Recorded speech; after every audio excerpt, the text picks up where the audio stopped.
જે તકલીફ છે પિશાચ યોનિની, રાક્ષસ યોનિની, એ સહન નથી થતી અને એના કારણે એ તડપી રહ્યો છે. અને ગોકર્ણ મહારાજે વિચાર કર્યો છે કે હું કેવી રીતે મારા ભાઈને ગતિ કરાવું.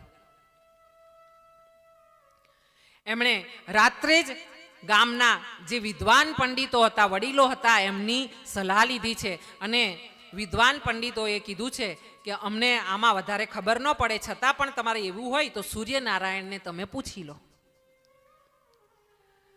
હવે તમે વિચાર કરો કે ગોકર્ણજી જે છે એમણે સવારે અર્ઘ આપવા માટે ગંગાજળ લીધું છે. લોટી આપણે બધાને કીધું હતું કે લોટી લાવજો તાંબાની.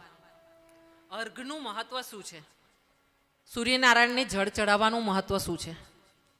જો પૂર્ણ વિશ્વાસ રાખો ને તો સૂર્યનારાયણ તમારા શરીરમાં માથાના વાળથી પગના નખ સુધીમાં એક રોગ ના રહેવા દે.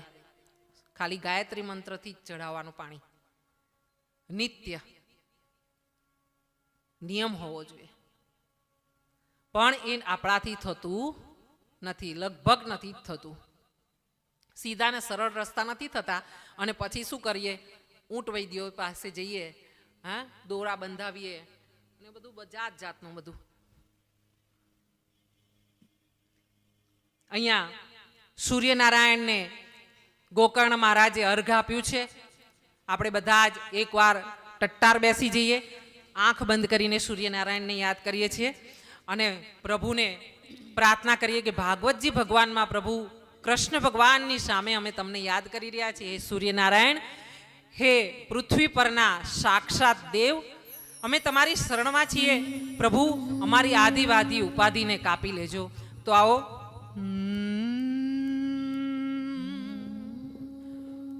ઓમ મિત્રાય નમઃ બોલજો બધા. ઓમ રવૈ નમઃ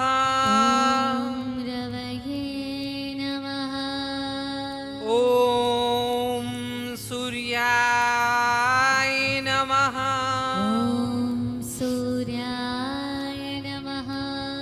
ઓમ ભાનવે નમઃ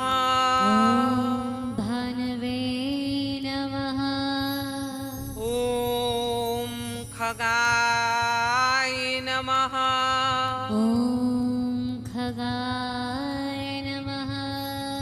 ઓમ પુષ્ણે નમઃ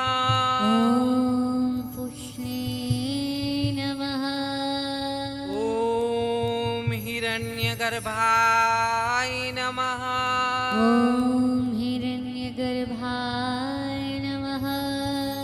ઓમ મરીચયે નમઃ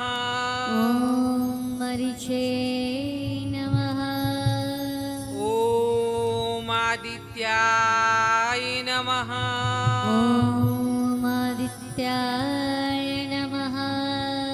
ઓમ સવિત્રે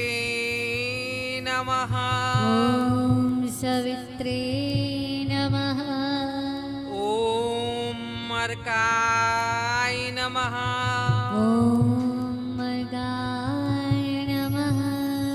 ઓમ ભાસ્કરાય નમઃ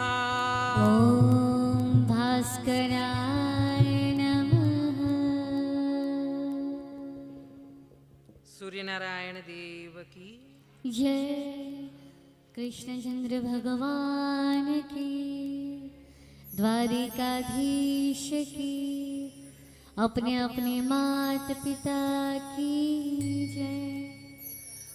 અને એવી વખતે ગોકર્ણ મહારાજે સૂર્યનારાયણને અર્ઘ આપીને પ્રાર્થના કરીને સૂર્યની ગતિને ત્યાંને ત્યાં થંભાવી દીધી છે. ભૂદેવો એવા હતા એ સમયે અને હજુ પણ હશે જે પોતાની ઈચ્છા પ્રમાણે ભગવાન પાસેથી કર્મ કરાવી શકે.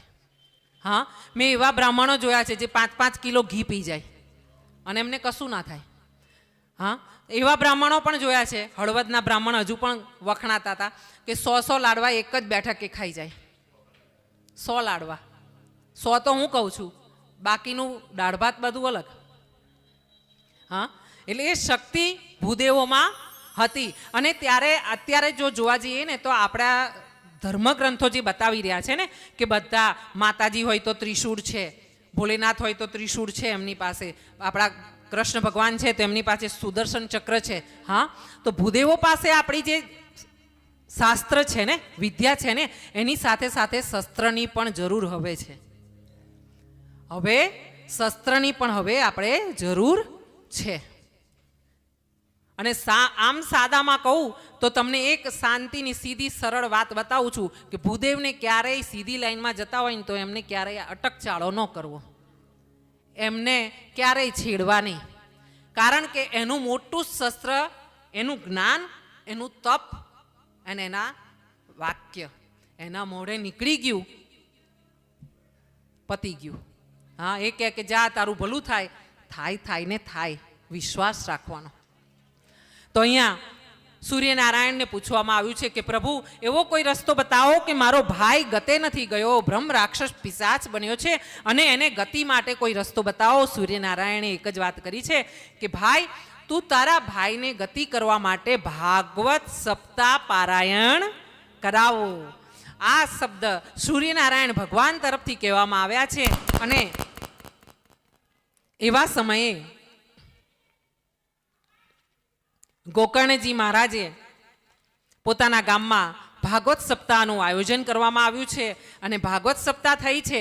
ભાગવત સપ્તાહ ચાલુ થઈ અને ભગવાનના નામ સ્મરણ ને મંગલાચરણ ચાલુ થયા એટલે જે પેલો પિશાચ બનેલો હતો, પ્રેત યોનીમાં ભાઈ હતો ધુંધુકારી, એ આવીને ભાગવતની જે બહાર વાંસની શોભા વધારવા માટે પાલવ ને આશોપાલવના તોરણની સાથે સ્તંભ રોપાયા હતા. એ વાંસના સ્તંભમાં એક ગાંઠ હતી, એમાં ધુંધુકારી પ્રેત રૂપે પ્રવેશ કરી ગયો છે.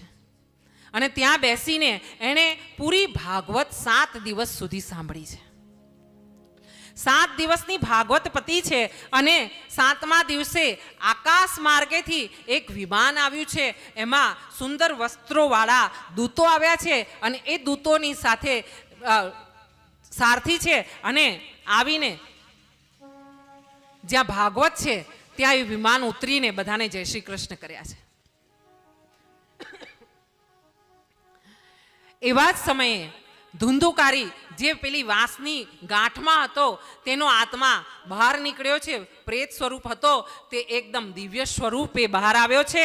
અલૌકિક તેજ એના શરીરમાંથી નીકળી રહ્યું છે. એણે મુગટ ધારણ કર્યો છે, પિતાંબર પહેર્યું છે, ખેસ નાખ્યો છે, અલંકાર પહેર્યા છે અને એના તેજને કોઈ જોઈ ના શકે એટલું તેજ વધી ગયું છે.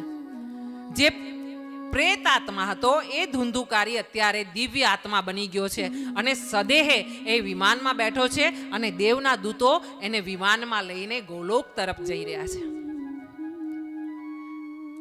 આ જોઈને ગામમાં જે લોકો હતા જેમણે બધાએ જ કથા સાંભળી હતી એ લોકોએ એક પ્રશ્ન કર્યો ગોકર્ણજી મહારાજને કે મહારાજ, ભાગવત કથા તો અમે બધાએ સાંભળી, ભગવાનનું નામ સ્મરણ અમે બધાએ કર્યું, તમે જેમ કીધું એ પ્રમાણે પૂજન અમે બધાએ કર્યું, તો ખાલી ને ખાલી ધુંધુકારીને જ કેમ વિમાન લઈને ગયું, અમને કેમ ન લઈ ગયું?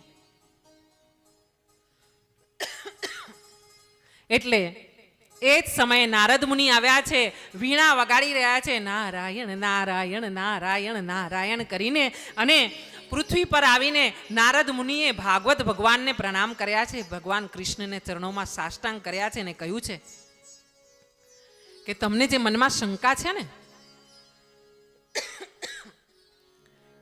કે ધુંધુકારી આટલો પાપી હતો તો એને વિમાન કેમ લેવા આવ્યું, દેવના દૂતો લઈ ગયા ગૌલોકમાં, અમને કેમ નહીં? તો એટલા માટે કે ધુંધુકારીએ એક આસન પર બેસીને પૂરા મનથી ધ્યાનથી પૂરી ભાગવત કથામાં ભગવાનનું નામ સ્મરણ કરીને એક ચિત્તે ભાગવત સાંભળી છે. અને એટલા માટે એના બધા જ પાપો બળીને ભસ્મ થઈ ગયા અને ભાગવતજી સાંભળવાનું મહાપુણ્ય એને મળ્યું. એના બદલામાં એને ગૌલોકમાં સદેહ વાસ મળ્યો. ગામ લોકોએ ફરીથી અરજી કરી છે ગોકર્ણજી મહારાજને કે મહારાજજી એવું કંઈક કરો કે અમને પણ આ ગતિ પ્રાપ્ત થાય. ગોકર્ણ મહારાજે ફરીથી સપ્તાહ યજ્ઞનું પારાયણ કરાવ્યું છે, ભાગવતજી કરાવી છે. અને આ વખતે બધાએ પોતે તકેદારી રાખી છે, સાવચેતી રાખી છે કે કોઈનું પણ ધ્યાન આમથી આમ ન થાય. બસ ભગવાનનું નામ સ્મરણ અને ભાગવતજીમાં ધ્યાન રહે, ભગવાનમાં ધ્યાન રહે. અને એમ 7 દિવસની ભાગવત પૂરી થઈ છે અને આખા ગામના બધા જ દિવ્ય દેહ ધારણ કરીને ગોકર્ણજી સાથે વિમાનમાં બેસીને દેવના દૂતો સાથે ગૌલોકમાં ગયા છે. બોલીએ ભાગવત ભગવાન કી જય, કૃષ્ણ કનૈયા લાલ કી જય. તો આ સૌનકાદી ઋષિઓએ પૂછ્યું હતું કે ભાગવતજી સાંભળવાથી શું મળે? ભાગવતજી સાંભળવાથી તમારા મનની આધિ વ્યાધિ ઉપાધિ, તમારા પાપો દૂર થાય, તમારા મનની બધી મનોકામનાઓ દૂર થાય. તમારા ઘરે પુત્ર ન હોય તો પુત્ર મળી શકે છે, તમારે સંતાન ના હોય તો સંતાન, તમારા કોઈ પણ ધન વૈભવની ઈચ્છા હોય તો પણ મળી શકે છે, તમારા નામની પદની પ્રતિષ્ઠાની તમને ઈચ્છા હોય તો ભાગવતજી સાંભળવાથી આ પણ વસ્તુ બધી જ જે લૌકિક ભૌતિક બધી જ વસ્તુ છે ભાગવતજી તમને આપી શકે છે. તો આવો આજની કથાને આપણે અહીંયા વિરામ આપીશું અને આરતીની તૈયારી કરી રાખીએ. એ પહેલા એક નાની ધૂન બોલાવીને આપણે વિરામ તરફ જઈશું. આજે સૌને જય શ્રી કૃષ્ણ, કાલે વેળા આવજો. આજે સૌને જય શ્રી કૃષ્ણ, કાલે વહેલા આવજો. હરિરસ ગાવા હરિરસ પીવા આવે તેને લાવજો. હરિરસ ગાવા હરિરસ પીવા આવે તેને લાવજો. આજે સૌને જય શ્રી કૃષ્ણ, કાલે વેળા આવજો. આજે સૌને જય શ્રી કૃષ્ણ, કાલે વહેલા આવજો.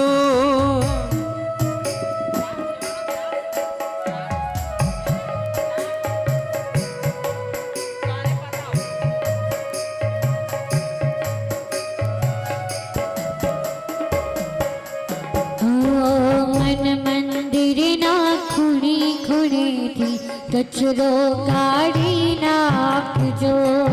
મન મંદિરના ખૂણે ખૂણેથી કચરો કાઢી નાખજો. અખંડ પ્રેમ તણી જ્યોતિને પોતાના મનમાં રાખજો. આજે સૌને જય શ્રી કૃષ્ણ, કાલે વહેલા આવજો.